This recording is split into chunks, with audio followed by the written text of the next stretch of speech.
Howdy gang, and welcome back to Pool School. In today's hopefully short video, I'm going to tell you how often you should be cleaning the grids in your DE filter. So what do you say we get going?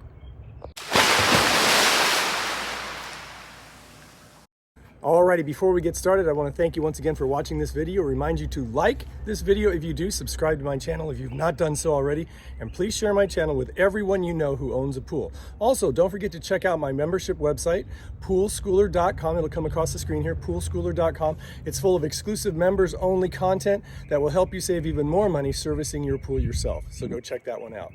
Alrighty, so this video is on how often you should be cleaning the grids of your DE filter. Now, this is not about backwashing and recharging your DE filter. I've already done a video on that. If you haven't seen that, I'll put a link to that in the description below this video. And it's not also about how often you should backwash and recharge your DE filter. And if you haven't seen that one, I'll put a link to that one in the description below this video as well. From time to time, the DE that when you backwash your DE filter and recharge it, some DE still clings to those grids, and from time to time they need to be cleaned off. So the filter needs to be taken apart, and then the grids need to be hosed off with a pressure nozzle and really free up all that DE that's there.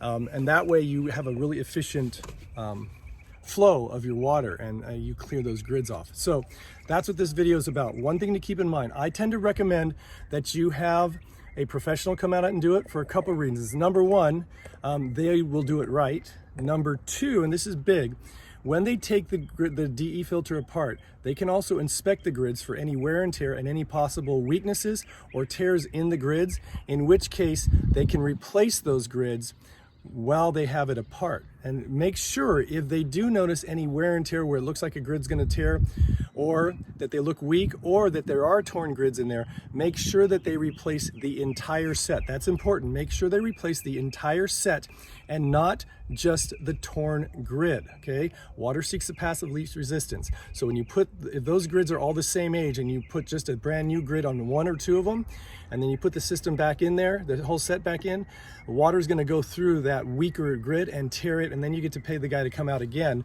to repair that one. So have them repair or replace the entire set of grids if there's a worn out or torn grid in the set when they clean the grids. The other thing to make sure you keep in mind is that they can also inspect the O-rings on the manifolds that the grids sit into, so that can make sure that you don't get any leaks, all right? Okay, so how often should you be cleaning the grids or have the grids cleaned? Once a year. That's pretty much it, just once a year. Now, I suggest doing it in the spring, or about a month before swim season starts. That way you can have your grids checked out, and if there's anything wrong with it, you can have them replaced, and you have a very fresh, clean set of grids, whether you replace them or they're in good shape, but they're clean for the swim season. So that way you're going to have the most efficient filtration of your pool during the heavy months of use, which is the summer, okay? And then also you will have bought yourself a little less potential for downtime, providing again you're backwashing and recharging your DE filter as scheduled, okay? That's pretty much it. Remember, once a year, typically before swim season, so you can make sure that you have good grids for the season. So there you go, folks. That's my video on how often you should clean the grids of your DE filter. I hope it made sense. If you have any questions or comments, feel free to leave them in the comment section below this video, or you can email me directly. My email address is going to come across the bottom of the screen. As always, it's kennypoolschool@gmail.com. I want to again thank you all for watching. Remind you to like, subscribe, and share. And don't forget to check out my membership website, poolschooler.com. Until we meet again, remember, have fun, be safe, and always watch those kids and elderly folk and pets around water. And I'll see you next time. Bye-bye.